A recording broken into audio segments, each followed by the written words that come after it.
This is The Happiness Blueprint, the podcast where we uncover how people build happier lives. Awesome. Welcome back, friends. My name is Peter with The Happiness Blueprint, and I'm here with Amaya. Hello. Amaya, what school are you coming in from today? I'm coming from Queens College in New York. Beautiful. In the city. Are you from New York City originally, or is this a destination for you? I am from Queens, yes, Okay. but then I moved to the Caribbean and then I moved back for college. Incredible. Yes, Okay. so it is my hometown. Beautiful. Okay. How long were you in the Caribbean? How long was that detour? 13 years. Awesome. Okay. So you've had a lot of experience about different places in life. Yes, but Beautiful. Queens is like not far from home because it's like the most diverse place on earth. Beautiful. Awesome. Yeah, New York is an incredible place here. Yeah. Were you involved in events before coming back to Queens? Were you doing events in the Caribbean as well, or did it really No, start? not as big as the ones here Okay. at Queens or even any college. It's nothing like this. Yeah. Interesting. Okay. What is your involvement now in events? I'm involved with planning like campus-wide events for the student population. We have Fall Fest, Spring Fest, and we have like little events going on in between the semester just to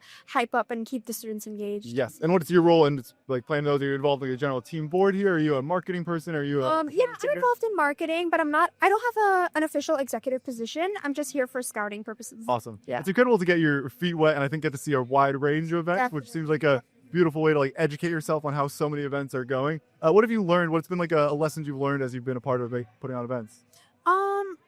I think I also attended Bobby Button's Yes. Bobby Dutton's Yes. his keynote yesterday, and he was like, if it doesn't feel right for the student planning it themselves and it doesn't feel like they're gonna give it their all, then it might not be the same for the students receiving and being a part of the event. So I think that was really important to take away. It's a really tough balance here, trying to find events that you would like to do, but of course not everyone's going to like the No, things that definitely. I like. Yeah. You're trying to find this balance between what Amaya likes and the student body would like. Has that been a typical balance for you to try and make peace with? Not really, because I feel like I'm pretty objective in my thinking. So so I will ask around because I'm involved in different like groups on campus. So I'll ask like one group, which might be opposed to another group, and see where we can have like a negotiated answer. It sounds like you've done a great job of collaborating with groups and getting like different input in. Yeah. Has that been like a strength of yours? Like what kind of groups on campus are you involving in these discussions? Well, I'm on my school's newspaper, the Night News. It's been one of the best opportunities. I'm able to go speak with a bunch of different people and report back on it. So you should check out our website, thenightnews.com. I'm also a part of the K-pop club on campus. I'm a part of our student life. I volunteer. And yeah. You're involved in everything. That's incredible. Yeah. The show's called The Happiness Blueprint. So the goal here is, yes, to make people happy, both ourselves and other people. I think one big part of that is like venturing out to find the things that make you happy, right? It's so easy to get stuck in our own little circles, in our own dorm rooms, in the comfort of our own bubble. And that's not a great way to enrich ourselves and to find new experiences here. It feels like you've done a great job of that. Like, what's your secret to getting involved in so many things and to trying? I don't know. I think that just comes with my personality. Like, I'm always trying to meet new people. I'm always trying to do different things because I get bored really easily, especially with classes. Like, I get stressed. I feel like I'm isolated. I feel like I'm the only one doing everything. So I feel like reaching out, talking to a bunch of different people and doing a bunch of different things, maybe just to like distract myself in the moment, really helps. That's a really powerful tool. I think, such an easy thing for us all to get stuck in, myself as well. It's so easy to get stuck. Like, I love editing. It's a great thing. It's my favorite thing to do. Yeah. But if all I do is edit, my whole life gets pretty insular and pretty, I understand that. gloomy at times here. You mentioned that, sometimes you want to go into your shell. What breaks you out of that shell? How do you find like the momentum to go out and like go try these new things that you maybe, aren't the most exciting thing in the moment? I don't know. I just do it because I feel like if I don't do it, no one else is going to do it for me, you know? Absolutely. So I have to put myself out there and I have to get the experience. And everyone at college is doing everything for the first time, especially since we're like, everyone is coming from different places to Queens. Everyone is experiencing something for the first time. So Yes. I'm not the only one. It's a tough time. It's a transitional time for so many friends. Yes. And I think, I don't know, I'm really impressed. There's something here that I'm missing. Like, you got such a great energy to like go out and just do things. Like, is this in your family? Do you feel like there's a lot of other people around you that are go-getters? Is this something Yes, that... I feel like all the women in my family are pretty independent, especially since I'm the only child and I'm a first generation college student. Incredible. So I That's think awesome. that's what's really pushing me, really getting me motivated to do all these different things. Awesome. Yeah. Is that a scary leap for you to be the first generation college student? Like, I come from a family of academics, so college always felt implied in my future. understand. And I think it must be tough. It seems like it'd be very tough to be the first person to take that step and make that leap, when I assume there's some folks in your family saying, let's do this, you deserve this, and some folks saying, you don't need that, that's not for you. Like, how was that experience for you to make that leap? I feel like it hasn't been any different from any other experience I've had. I've always loved school, and I feel like college was just meant for me. I have really like broken out of my shell. I've really explored new things that I enjoy, and maybe college, like some can say college is just like a stall from being out in the real world, getting a job and stuff. But I really love college, and it's never really been something I've strayed away from, or my family. My family has pushed me to go to college and just, you know, and encourage me to do stuff better for my future. That's incredible. And that is the goal here. I think that's where college is so valuable, is the opportunity to go try so many things. Like, it is an academic place, and we want to make sure we're focused on academics, but these in announcements love to distract us here. But if all we do is like study, it's going to be a pretty dreary and gloomy place. No, for sure, yeah. Sounds like you've done a great job of finding all the other parts of college here. I feel like being a leader on campus can also be very empowering. So it sounds like you've done a great job of like getting yourself out. It's also fulfilling to like build events to help get other people out and kind of give them the same joy that you found. Yeah. Has that been like an empowering experience, a rewarding experience? Like, how does it feel to be a part of creating events that can give other people happiness? I don't know, because I feel like just being like a nobody, you can say, coming from, like, I'm not an alumni. I don't have. We're all nobodies. We're at Yeah, college yeah. campus. I don't have any family that's alumni or anything. So just making a difference on campus and like helping others experience something better makes me happy. Mhm. Yeah. Is that one of the goals for you as you get into event planning? And you mentioned, the newspaper, you mentioned so many, I can't list all the 100 things you mentioned that you were involved in here. Is community building one of the biggest motivators for you? It is, because I feel like everyone's trying to find a community. And if I can help do that, then I've already done what I need to do. Why is it so important for people to find the community? Because I feel like that just makes people a lot more comfortable. It makes people feel like they belong, and especially a place where you might feel like scared every single day. I feel like finding a community, finding even one person you can talk to is really important. And I feel like having friends makes you a better person in a way. And it makes you more motivated to come to school, go to class, go to more events, talk to new people. There's no downfall to having a community. This episode of the Happiness Blueprint podcast is brought to you by Vibarks. Goals, budgets, and KPIs can tell you what happened, but they don't tell you how people felt while doing the work. Happiness is the most important metric of all, and it needs a system. Vibarks is that system for prioritizing your mental health and tracking emotional metrics for individuals, teams, and even projects.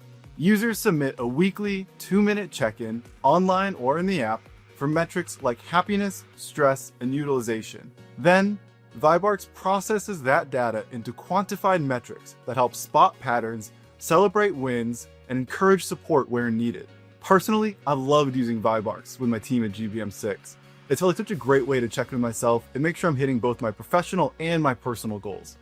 I especially love that it asks me for 3 things that I'm happy about every week.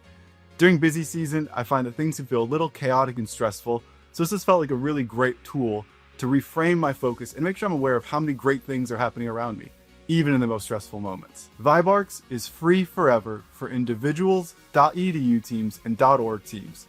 All other organizations can start with a 60-day free trial and then pay just $5 per user per month to build a healthier, happier, and more engaged workplace. Check out the link in our description to get started on your own journey towards a happier personal and professional life. Thank you to Vibarks for sponsoring today's episode. All right, back to the show. I went to college I'm from Connecticut, and I went to UConn. So I felt like so much of my high school class was there that I kind of already had a social circle built in, that I didn't quite feel the need to venture out because I had so much. Yeah. It feels like coming from the Caribbean really motivated you to be like, I am new here. I got to put some roots No, down. for sure. Would you agree that was like a big like personal growth moment for you? That No, I think maybe you hit wish the I had? target. I think you hit the target there, because I really didn't know anyone, and I had to put myself out there, and as you said, like, put my roots down. So I think that really was one of the biggest motivators for me to build a community. That's incredible. Yeah. What's your major on campus? I'm a corporate finance major, and I'm hopefully minoring in accounting soon. But yeah, I've always been like a little business girl. Interesting. Okay, you have such an outgoing personality that I'm expecting like a humanities thing, and this sounds more like a math numbers thing. It's an Yeah. interesting blend of I know. traits you I have. feel like even like I'm majoring in finance, but like I'm interested in everything except for that. Okay. But yeah, I'm trying to go into like the I won't finance. sell your dean, don't worry. No, but I'm just trying to do everything on campus, and also, experience so many different things aside from my major. Are there new traditions you would love to start on campus? Like, I feel like you have so many ambitions and so many things that are happening. Like, what's the next step? What's the idealistic next event or next way to make people happy on campus? Ooh, that is a hard question because I feel like we do a lot. We have a lot of multicultural nights because we have a very diverse population. I think we have more than 135 languages spoken on our campus. 135 is incredible. Wow, Yes, good for y'all. we have like South Asian, we have Caribbean, we have Europeans. It's crazy. So I think more multicultural events.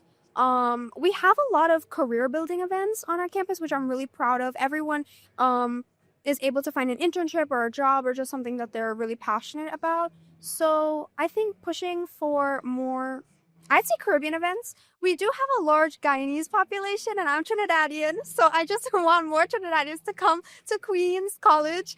And I think, yeah, I would like to start a Trinidadian Student Association on campus because we do have a Guyanese Student Association and a Caribbean Student Association. So I just need more Trinidadians. More representation for sure. More of your people, more of your food. I think food is always a big cultural thing that we can always attach to. My mom is Chilean, and I think I always identify with, all the Chilean food is always a warm place in my heart, and sounds like that's a strong place we can build tradition on campus as well here. Awesome. We have a couple questions we'd like to wrap up on here. Okay, sure. One is advice we give your past self. So it sounds like you've done a great job of like coming out of your bubble and coming out, cutting your roots and really being ambitious with your hopes on campus here. I think oftentimes as we look back, it's like, boy, if high school me knew this, it would have been a whole lot different. I could have started my roots even earlier and grown my tree even bigger by now. Right. What's some advice you would have for your past self? I'd say don't think you know it all because you don't. Like, I was like a big know-it-all. Like, I felt like I was not sheltered. I was not isolated. I felt like I knew everything about everything. Girl, you didn't. So, New York has really humbled me. Coming to college has really humbled me. And I think, just feel like, just take it one step at a time, which I did. And I'm here now, which I'm proud of. Yes. Yeah. Is there a moment you're open to sharing where that all kind of hit you in the face here of where I think we all have that as kids. I think that's a very natural, like 16-year-old thing. It's like, I got this all figured out. Y'all don't know what you're talking about. I know what I'm talking about. Yeah, I think you hit it too because I came to New York. I started college when I was 16. I'm 18 now. Good for you. Awesome. Yeah. Okay. So, I don't know because we're a commuter college. So taking the bus in the snow and making new friends and sometimes, like, I thought, oh, college is going to be easy. I came from a country where, the academics are a bit higher than the States. Interesting. So I felt like, okay, it's going to be easy. No. The workload is different. The professors are different. The people around you are different. And, you have to be a little bit more independent. Yeah. So I think telling my younger self that and experiencing that is really good. Definitely, yes. Yeah. And I think being in New York, I assume either a bunch of roommates or in a shoebox of an apartment or some living situation. No, that definitely. Maybe isn't the perfect one for a lot of reasons. It's a great way to force you to go out because being inside isn't quite as comfortable anymore. But also would have been, a shock to come through. I have a question. Have you ever visited New York? I have, yes. Oh, yes. nice. How did you like it? I like it. I find the city very overwhelming. I'm very much like a suburbs kid, and I Okay. really enjoy like the space and quiet and my peace. And the city, I always describe it as feeling unwelcoming to me. Okay. Where I think I feel like I'm in a Starbucks sitting and someone's like, you need to leave. Like, have you only been in Manhattan? I've done a lot of concerts in the city. I do a lot of camera work, so I don't know all the boroughs that well. I feel like I've been to a good chunk of the city, but I couldn't tell you exactly what boroughs. You have to visit Queens. You Okay. have to because that's your culture. Your culture is in Queens. Yes. That's what I tell everyone. Okay. Everyone's culture is in Queens, so you Okay. have to go there. You're a great advocate for Queens, yes. The population of New York City probably doesn't need many more people, That's but true, you're, but you're just bringing them all in. A visit won't hurt. Absolutely, yes. What is a hole in the wall in Queens you recommend people should visit? Ooh, that's a hard one. Flushing. Okay. Flushing restaurants are really nice. If you go down to Liberty Avenue, there's a lot of Caribbean food. Jamaica. But yeah, Bell Boulevard has really good spots as well. Okay. Yeah. I'll add it to my list. Definitely. Beautiful. Last question here for you is what's something that makes you happy? So we've chatted a lot about what you do on campus and your role there. What's a hobby outside of that? What's a food you like to eat, a place you like to go, a friend you like to chat to? What's something that makes you happy outside of this? So at college, I talk to everyone. Everyone knows me. I know everyone. So I'm always like shouting out everyone on campus. When I'm at home, I'm texting my friends from back home. Yep. I'm texting them. I like to do social media, not really posting as a content creator, but I like to just I'm on Instagram, on TikTok, on my downtime. I like taking pictures. I like being with my family. And yeah, I like going out, exploring more of the city because even if you're when you're from New York, I feel like you haven't seen it Like Mhm. you haven't seen it all. Yeah. So I like going to the city, getting a Impossible to see. getting a matcha, taking some pictures. That's Sure. what I like to do. Yeah. It sounds like all these are very like outgoing activities. I Uh-huh. feel like there must be a day where you're like, I need to just be home. I need to be in my room. Like, for sure. what is your like independent recharge activity? Are you like meditating or doing yoga? Is there like a spirituality component here? Yeah, I need a Maya time. Since I'm an only child, I'm very used to my time. So Yes. I need a Maya time. I'm usually just like in my room. My bed is like I love being in my bed. I do my work in my bed. I'm like watching TV in my bed. So I'm Sure. usually on my phone or I'm just like calling my mom, calling my dad. Yeah, just bed rotting. Honestly, that's what I do. We all the answers. Awesome. Yeah. Beautiful, Maya. Well, thanks for taking time to chat with us Thank you here. so much. I appreciate you coming on the podcast. Absolutely. Yes, great to meet Thank you for having me. Thanks for listening to The Happiness Blueprint. Powered by GBM6. It's about making people happy.